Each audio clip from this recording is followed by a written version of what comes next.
Welcome back mga katambalan, mga hot topic and issue pag-usapan natin. Update po tayo kay Barbie Fortesa kung saan nga po nagpost si Barbie. Kasama nga po ang kanyang kaibigan na si Bea Binene. Makikita nga po na nag-filates itong sina Barbie at Bea.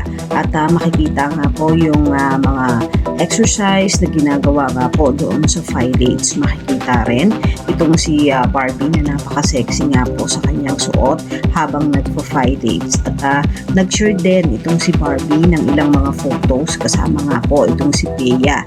At may caption pa nga po doon na Binene start my day right ye.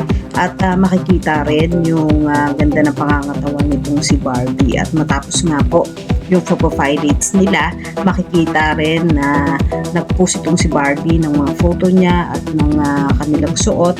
At matapos nga po yun, nagyaya na itong si Barbie na kumain. At talaga namang napaka-sexy nitong si Barbie sa ginawa nilang pag-filates ng kanyang kaibigan na si Bea Binene. Kinakiligan naman itong si Barbie at Jameson sa ilang mga eksena nila sa Contrabida Academy na kung saan nga po ay talaga namang makikita yung Sparkle and Jason at Barbie bilang magkatambal sa Contrabida Academy na ipinapalabas nga po sa Netflix. At nag-share din itong si Barbie ng ilang mga photos nila nitong si Jameson na magkasama at sweet na sweet habang binibigyan niya siya ng bulaklak. Ito po ay para po doon sa Contrabida Academy na kung saan ipinagbibidahan nga po ni Barbie Fortesa at Miss Eugene Domingo.